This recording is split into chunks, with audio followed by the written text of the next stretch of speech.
everybody. Thank you guys so much for tuning in to another episode of Sip and Read with Martinique. This is actually a virtual book club. So if this is your first time ever watching the show, welcome, welcome, welcome. If you are in the house, just let me know you are here today by simply just saying hello, hello, hello, and then I'll give you a shout out. So like I said, if this is your first time ever tuning into the show, make sure you go ahead and share this video now. Also, make sure that you subscribe to my YouTube channel, which is Martinique the Storyteller. And you can also send me a friend request on Facebook so that you will always be notified when I post new shows. Also, when I'm looking for panelists and guests for my shows. I'm also on Instagram. Make sure you check me out there and follow me on there as well. All of the information is listed in the description box. If you truly enjoy the shows that I produce, make sure you go ahead and visit my GoFundMe page that's listed in the description box as well. And that is under Martinique the Storyteller. And any financial gift that you give, it will be such a blessing to me. So I'm excited to announce that today is our final day of reading and talking about choosing God's best. So remember, Dr. Raunikar is trying to move us away from dating into courting. And so throughout the book, he's just been teaching different principles that really just supports his argument that courting is the way that God wants us to go about finding our spouse. And so, like I said, if this is your first time ever tuning into the show, make sure that you actually go to my YouTube channel and you can catch up on all of the chapters there. So the next book that we are actually going to be reading is called #GirlBoss. And her name is Sophia Amoroso. I probably messed that up, but make sure you go ahead and click on that link that's in the description box so you can learn a lot more about her book and learn more about her. And you can go ahead and order that book from Amazon just so that you can be prepared to start reading it and discussing it with us. So we're going to be starting that next week, which is April 9th. And so I just want you to be prepared. But if you truly been enjoying this book, Choosing God's Best, make sure you go ahead and order your book from Amazon. That link is in the description box also. So Dr. Raunikar is talking to us about two becoming one for a lifetime, and we're on part 2. So if you missed part 1, make sure you go to the YouTube channel and go ahead and watch that episode. And you know, the reason why I don't do like a summary of last week's episode is because I really don't like when people do that. I really don't like when television shows that's for 45 minutes to an hour, and then the first 15 to 20 minutes is all about doing a recap. No, I want my full hour of new information. And so that's why I always just direct people to go ahead and check out the previous chapters and previous episodes so that they can catch up. So spiritual oneness. So what Dr. Raunikar is actually doing is he broke down oneness in 3 parts. So there's spiritual oneness, emotional oneness, and physical oneness. And there's 3 different stages of when you should be really focusing on these different oneness categories. So in spiritual oneness, he wants us to focus on that when we're courting an individual. Also, if you have a question or a comment, make sure that you go ahead and share that in the comment field, and then we can talk about that as well. So Dr. Raunikar is really just talking about this spiritual oneness in this second section. And this spiritual oneness should be developed during the courtship period. So Dr. Raunikar begins with this section with saying the most important goal of the courtship period is to build spiritual oneness.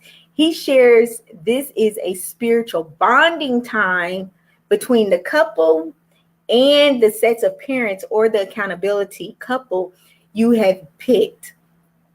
And a key thing that he says is this is the time when everyone involved, meaning the couple, the parents, or that accountability couple, this is the time that everyone should really be working through any doubts that you have to determine if this relationship is of God. Now, this is actually the very first time that I've heard Dr. Raunikar start talking about any doubts that an individual or a couple may have to trying to really figure out if this is the person that God has chosen for them to be with.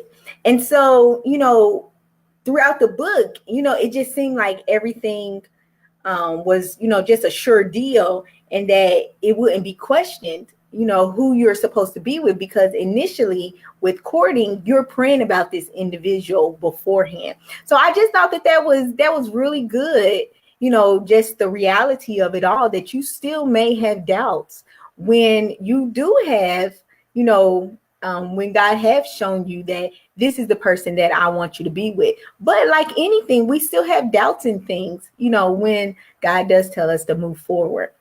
So I really thought that was really good that Dr. Raunikar mentioned that. So here are actually some of the ways that couples can start thinking about and discussing spiritual matters. Because remember, during this courtship period, this is when the couple is coming together spiritually. This is when they're forming and laying the foundation work for their spiritual oneness. So the first thing is, when you pray together, that really helps you to form your spiritual foundation as a couple. Secondly, attending Bible study together. The third thing is going to church together. And the fourth thing is working in ministry together. And I really felt like attending Bible study together and going to church together, those are two things that you can do that really allows you to begin to have conversation about spiritual things. Maybe there was something that you didn't agree with in the Bible study, or maybe there was something that the preacher said that you didn't agree with. And this is when you can start discussing these things, with your potential mate, to see where they, just to see how they feel about certain things. And that's really allowing you to have a better understanding of where they're at spiritually, as well as just to learn about their different perspectives on things. And it really just takes the pressure off of you in just trying to think of different things to talk about, spiritually. When you're doing this, you're living this life together, and really just cultivating this relationship and this spiritual oneness together. If you are in the house, if you're watching the show, make sure you just give me a shout out and let me know that you are here watching today. Make sure you also go ahead and share this video now so that other people can be learning this stuff as well. So Dr. Raunikar also says that as you face trials and challenges, remember that relying on God's faithfulness during these times in the primary way to building strong spiritual bonds. And, Dr. Raunikar also talks about how spiritual oneness begins in courtship, but remember, it continues to grow throughout the marriage. And I thought that was a really good point, that Dr. Raunikar brought out. And he says that the way that spiritual oneness stops growing is when a couple stops being involved in spiritual activities together. Hey, Regina Patterson, girl, I missed you, friend. How you doing? So I want to just give a shout out to Regina Patterson. She has a marketing company. Regina, if you can go ahead and post the name of the website of your marketing company. And she also has a Facebook page. And so you can put that in there too, Regina, so they can know all about you. Join her Facebook page. She really just drops a lot of marketing nuggets for you all. And she's in the marketing industry, so she knows what she's talking about. So another point to remember is the early phase of courtship emphasizes getting acquainted with each other through family and group activities. Now, when Dr. Raunikar had already been talking about That's how we get to know each other, because remember, Dr. Raunikar is moving us from a lot of one-on-one time together. That one-on-one time is what we typically do when we're dating someone. So he wants to move you away from all that one-on-one time, because when you spending a lot of one-on-one time together, sometimes you just get physical. And so that's what Dr. Raunikar is really trying to move us away from. So Regina just posted her website. It's rrpmarketing.com. Check her out, y'all. So remember, Dr. Raunikar is trying to move us away from that physical oneness until marriage. I mean, what's physical oneness? Having sex together, all the heavy petting and all that other stuff. Dr. Raunikar, he does not want us to move there. He does not want us to jump the gun.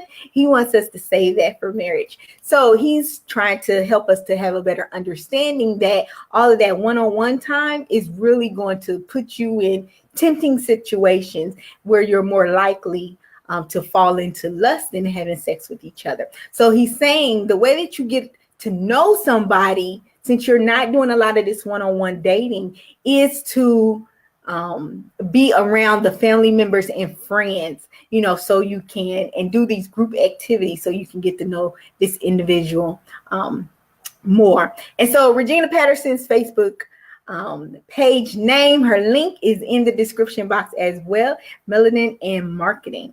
So an important point that Dr. Raunikar actually pointed out was on page 199. So in that, he says, no one knows a person better than parents and siblings. And the way people act with their families is an indication of what they will be like in a new home setting after marriage. And the one thing that I was thinking about when he mentioned that is I really have to look at how this male treats his mom. And because I feel that, he should have a lot of respect for his mom. And, of course he's going to say, oh, I love my mama, but I need to be listening to how he's talking to her, how he's talking about her when she's not around and things like that, because I feel like that's going to give me an indication of how he's going to treat me and, how he values women. So I need to be looking at how he's treating his sisters as well as his nieces and things like that, and just other women in general. So instead of the usual premarital counseling, couples must seek pre-engagement counseling during the courtship period. If they wait until they are engaged and almost married, they may find themselves going ahead with the marriage despite the results of counseling. They may feel pressure to marry because they've already bought the wedding dress, told their friends, and ordered invitations.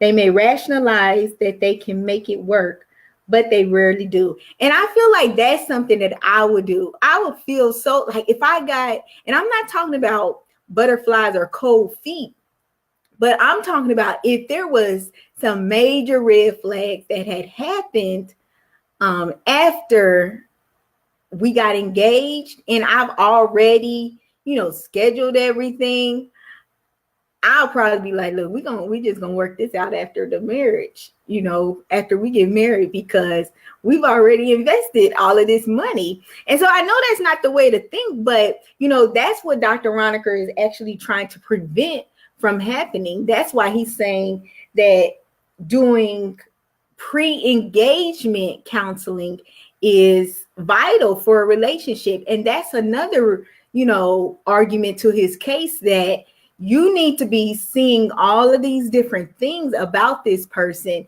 as you're before you're courting. That's why, you are observing this individual from afar, before you decide, okay, this is the person that I'm going to court. Meaning for guys, this is the woman that I'm going to pursue to court, or ask to court. And then for females, you will have a better knowledge of this guy if this is somebody that you will accept a courtship, from, or a court invitation from. That sounds very legal, doesn't it? A court invitation from.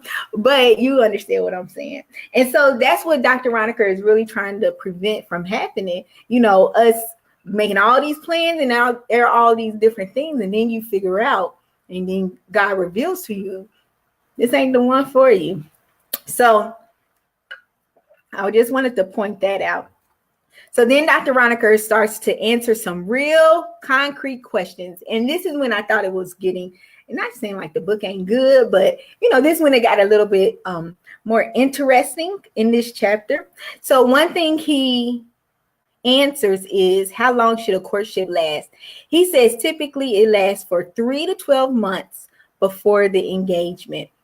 And I am such a numbers person. Like, I need to hear just numbers. Not to say that I'm going to be steadfast on these numbers, but I like to at least just have an idea of what the typical or what the average is. So I'm glad that he gave that. So he said that the courtship typically lasts 3 to 12 months before the engagement. He also points out that if a couple is older and more mature, the need for a lengthy courtship is unnecessary, assuming their spiritual life is strong.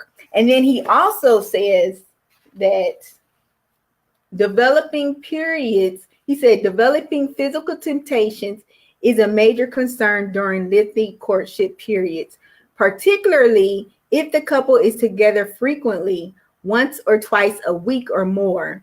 Accountability in the physical area is a must if the courtship becomes lengthy. And so I know, right? Why do you say that, Regina? Why do you say you think you need more time? You don't think that's long enough? But remember, you already been praying about this person to see if this is the person that you need to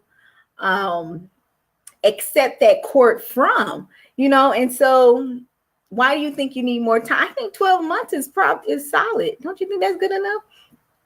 But I have a lot of friends that are, I don't want to say a lot. It's not like all of my friends are, but I have many friends that are virgins. And so when they got married, or when they, met this person and they were still a virgin, I'm telling you, when I blinked, they were sending out invitations. I'm like, wait, what?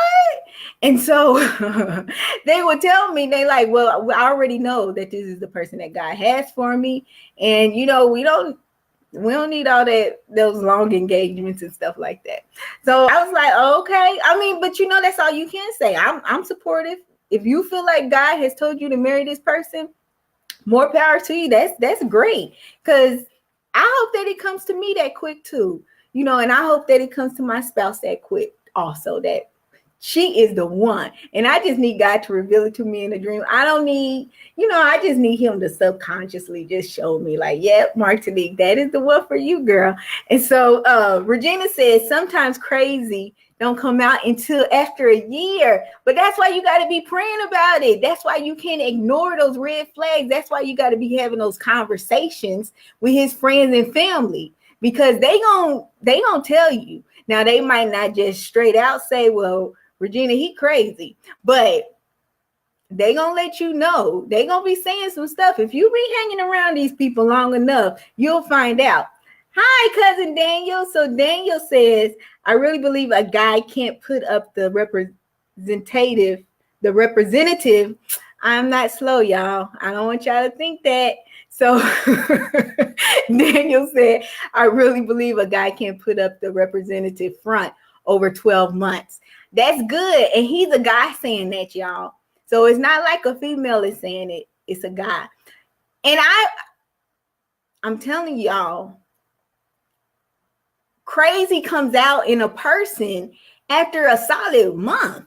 If you take some time, you'll be thinking, what in the world? And, in a month, hopefully you haven't fallen in love with this person so that you can, step back and say, yeah, this dude is throwed off. Or if you're a female, or if you're a male, you should be able to say, okay, she's kind of crazy. And I think it's important that we listen to the stories that people tell us about their exes.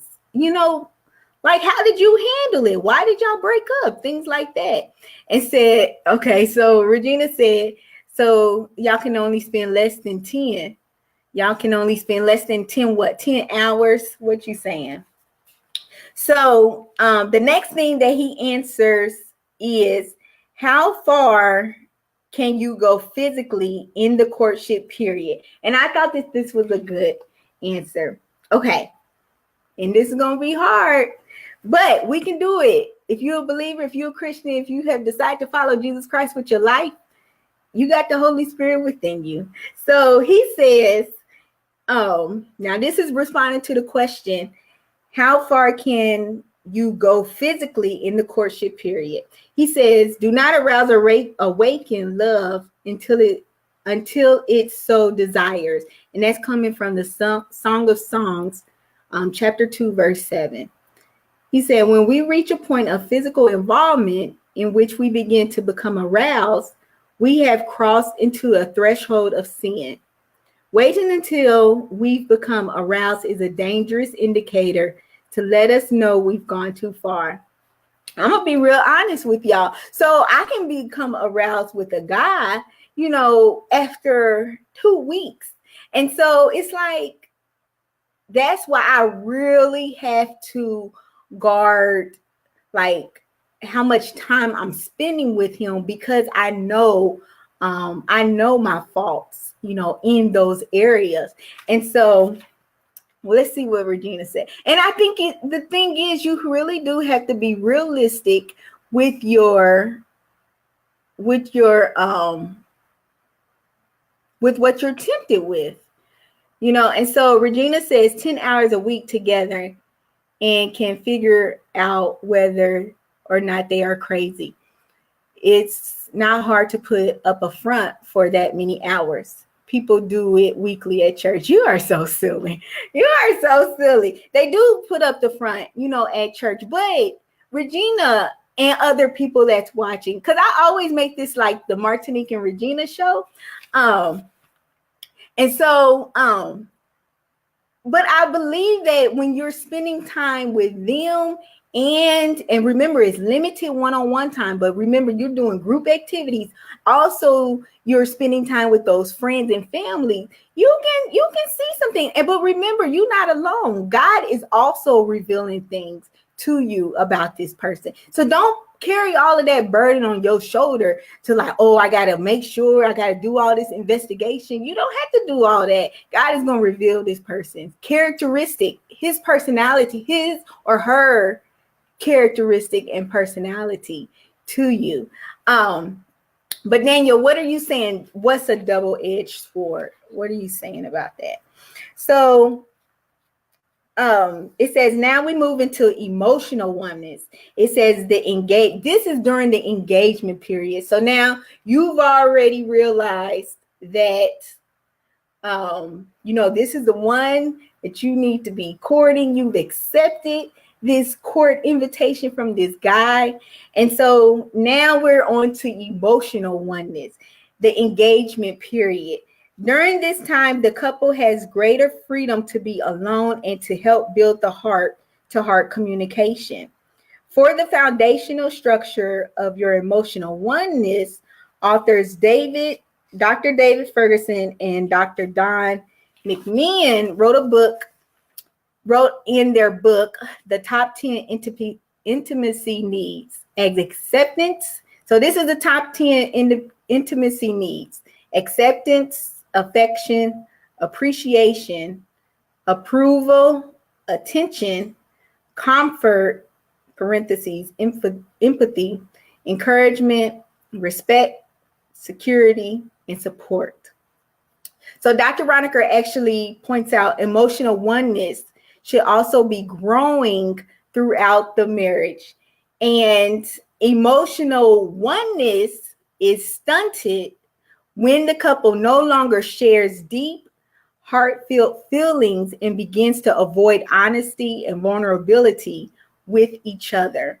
And so I thought that was really good. And I'm just I'm just loving Dr. Raunikar for continuously pointing out how the growing of each oneness no longer grows. I think that's good that he's telling us that when we stop doing things spiritually together, then we are no longer growing spiritually together. Meaning, like when we no longer do ministry activities together, then we're no longer growing spiritually together.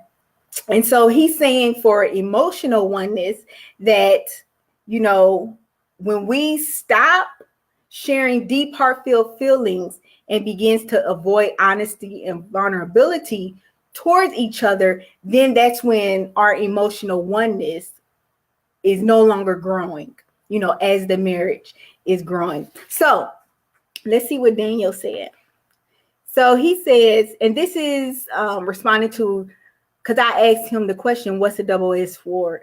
He said, if a guy doesn't have your full social attention, he's going to feel, I'm going to post it, y'all. See, sometimes I forget about these features. So he says, if a guy doesn't have your full social attention, he's going to feel left out and start spending time with others. He's going to start believing games are being played. Let's see. Stay on the phone if you don't trust yourself. Interesting. So, what are you saying? I guess I'm just not understanding. Like, let me see. If a guy doesn't have your full social attention, he's going to feel left out and start spending time with others. Why wouldn't he have my full social attention? We out together. We're not spending a lot of one-on-one time together, but we're in this group setting. He's going to start believing games are being played. Well, you listen.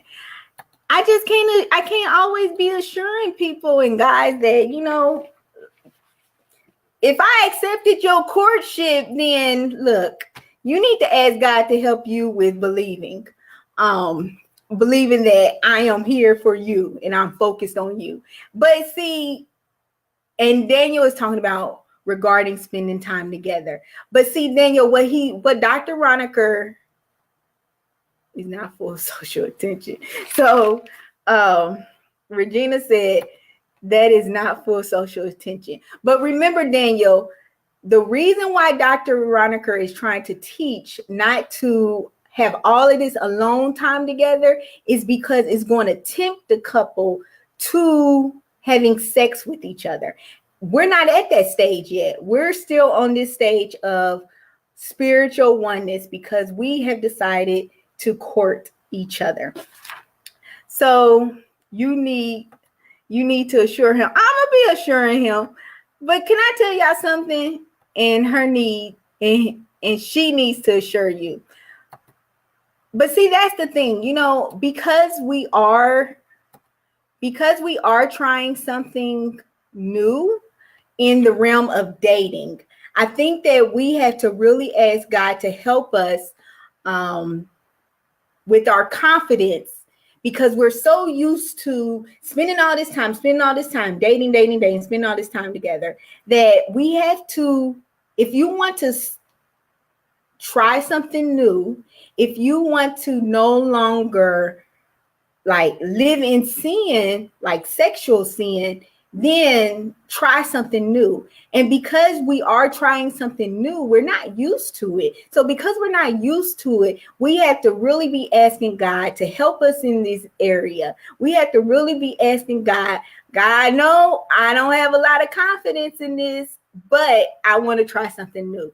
And I truly believe when you are trying to do things the way that God, is honored, God is going to bless you. And God is going to bless you. I'm going to say that because God is going to help you, just to be like, I'm okay with it.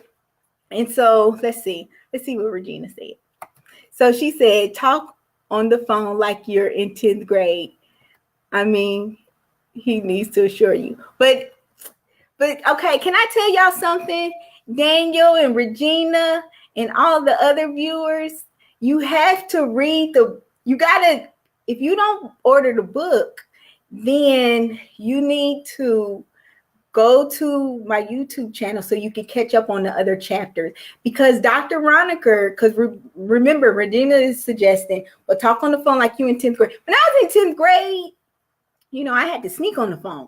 And I spent all this time talking to this guy, on the phone. And so that's what Dr. Raunikar doesn't want us to do, because then he has a chapter in his book, and I think it's chapter 6, where he talks about counterfeit oneness, where you think you're so in love with this person, and he has different types of categories, but you think that you're so in love, with this person because all of these different things that you're doing to make you feel like you had this oneness. And so when you're doing all these different things that makes you feel like you're on a different level type of relationship, then when that individual has no type of commitment attached to it, meaning it's just, oh, I really like this person a lot, but no commitment in that, okay, we are doing this for marriage, then that's when somebody really gets their heart broken.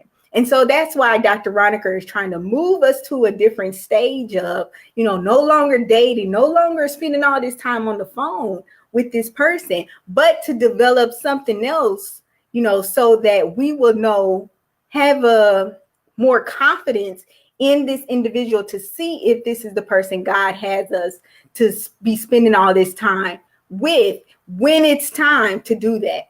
So Daniel says, if you can't talk on the phone for hours every day, you have something. I know. So you said, or you can. So Regina said, or you could go to the park. It says, I wish I didn't have these nails. Oh, I want to see your nails, girl. Oh, so she said, there's another book that is just the opposite, Still No Sex, by a Christian author.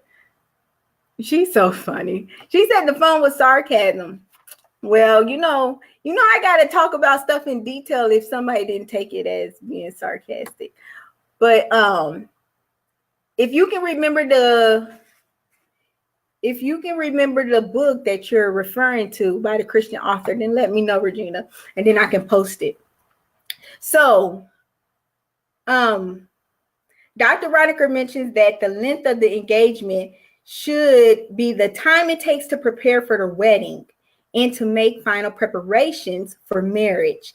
And he actually says that this is advised because for singles who believes in sex within the context, for singles who believes in that sex is only within the context of marriage, lengthy engagements can weaken their resolve and strain their relationship. So Dr. Raunikar actually warns that.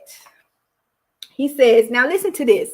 He says, in view of the impending marriage, sexual involvement at this point can be easily rationalized. And that is so true, because people will say, oh, we engaged, we're about to be married, why can't we have sex?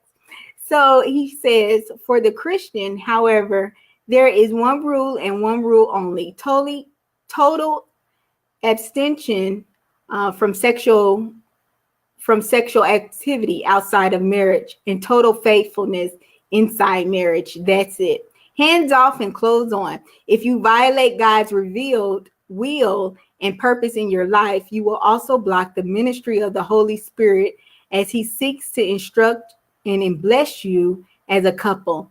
The enemy tries to entangle you through counterfeit emotional oneness early in the relationship, but God desires to bless you through emotional oneness during the engagement period. And I thought that was really good to point out. And that's why I was saying, like, my friends that get engaged, it's like they got that church or that reception hall, like they got it on speed dial. They get married so fast sometimes. So then Dr. Raunikar actually moves to physical oneness, becoming one in marriage. So he says, in marriage, the couple begins the process of becoming one physically. It's a process, not a single act. And so I'm really glad that Dr. Raunikar mentioned this. And he actually says that with limited or no physical involvement in your relationship prior to marriage, special caution should be taken during your wedding night and honeymoon. Now listen to this. He says trauma can occur when a couple goes from no physical involvement to intercourse within 24 hours of the marriage ceremony. Just as it takes time for spiritual and emotional oneness to develop, so it is with physical oneness. Seek counsel, read Christian books on physical intimacy, and most important of all, discuss the sexual issues with each other and other couples. And I did have a conversation. What you wasn't about, Daniel? What you say? What you thinking? So I had a conversation with one of my female friends that was a virgin, and she was about to get married. And so she was just saying that her and her fiance actually talked about like everything, like for that, for their first time having sex together. And so I just thought that was so good. And when I'm talking about, they were talking about everything, meaning like they shared their fears with each other and things like that. And I just thought that that is so good that you can just be so vulnerable, with somebody and talk about those things. And I just felt like that was excellent.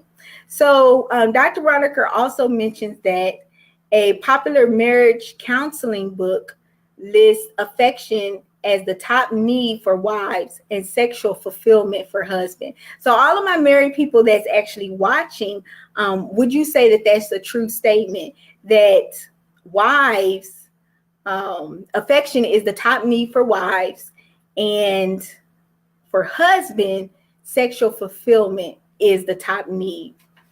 So Daniel says, so you waiting to have marital relations and then we have to talk more. Well, I'm just saying, are you referring to my friend?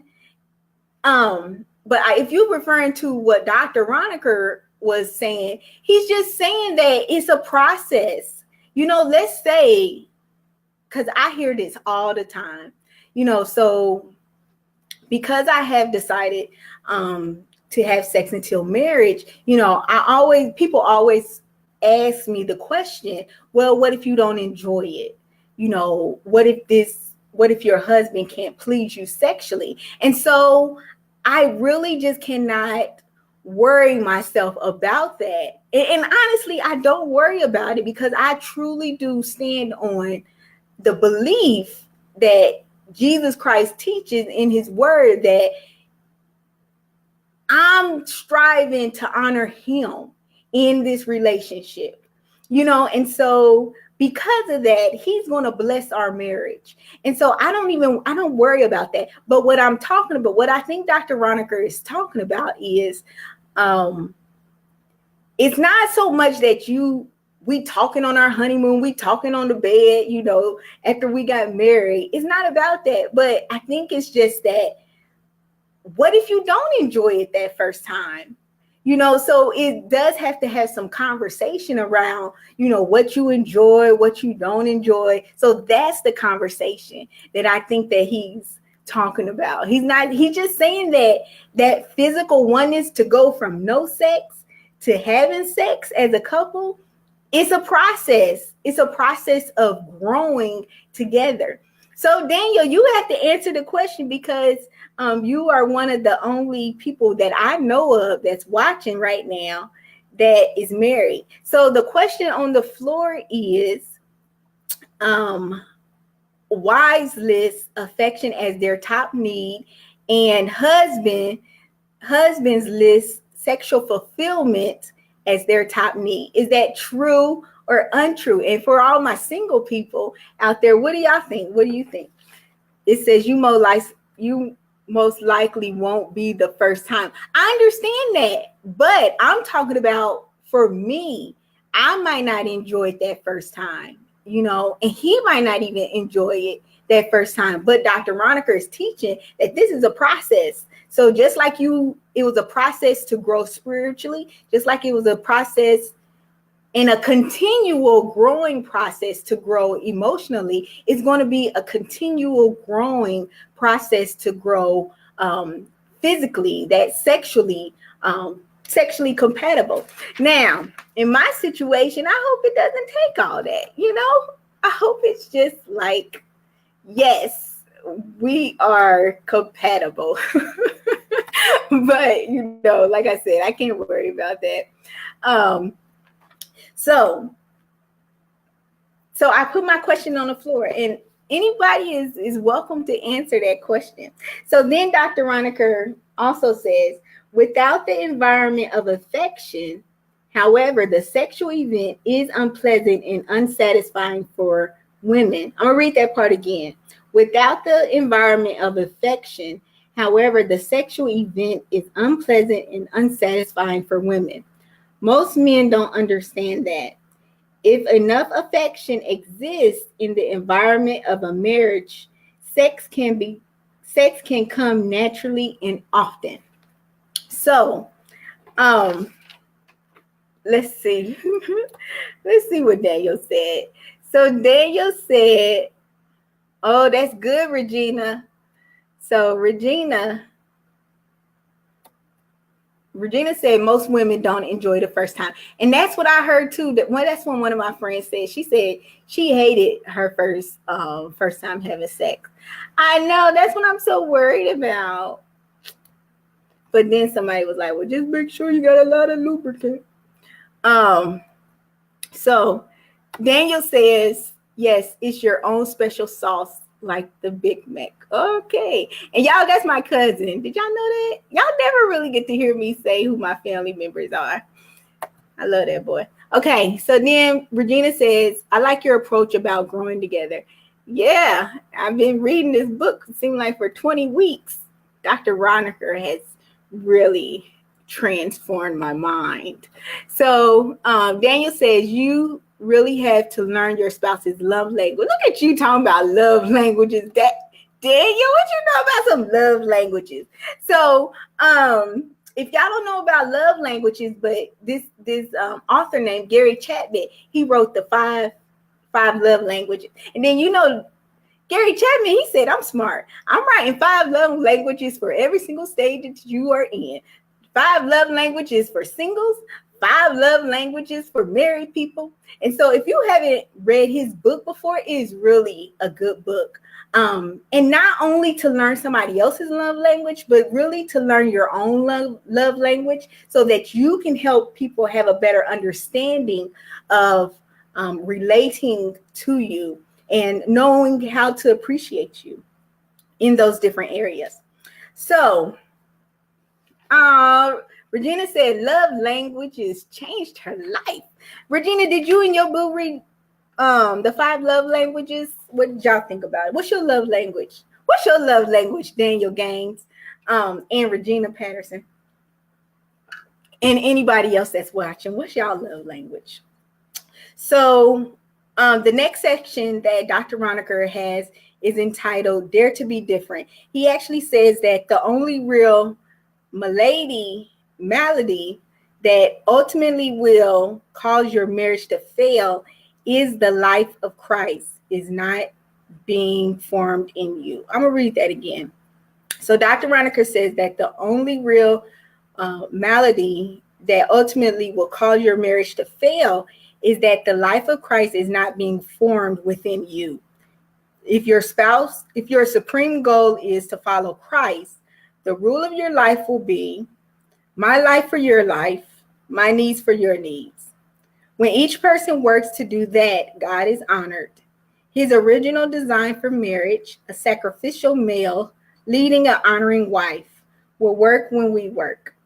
So in closing of this chapter, Dr. Raunikar says, when you trust God to be the rock of your romance, you'll receive the blessings that come when you commit yourself to romance God's way. And I really believe that. I've been saying that throughout the show. I know that I'm trying to honor God with these relationships that I be in and stuff.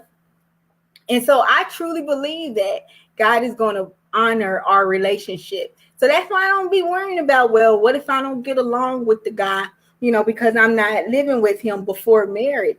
I'm not going to worry about that. We're going to work through this. Shoot, we don't waited all this time. We working through. So Regina said, oh, physical touch. So Daniel said his love language is physical touch. And Regina said hers is quality time. So I know I got one more person watching.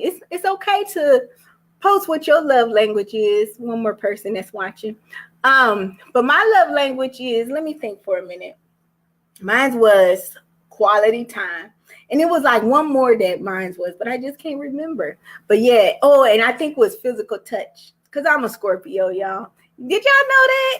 So I really appreciate you guys really just commenting, sharing this post. If you haven't shared this post already, go ahead and share it. Make sure that you also follow me on Instagram, which is Martinique the Storyteller.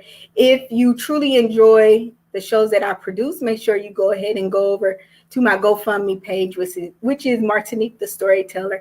And also subscribe to my YouTube channel, which is Martinique the Storyteller. All of that information, all of my links can be located in the description box. Make sure you go ahead and share this video now so other people can be blessed by it as well. I hope you guys have a great night, and make sure you catch up on all of the other chapters by visiting the YouTube channel. Make sure you get this book, and I got this book from Regina, y'all. #GirlBoss. Make sure you go ahead and order your book, because we're going to be starting it next week, which is April the 9th. Hope you all have a great night again. Bye-bye.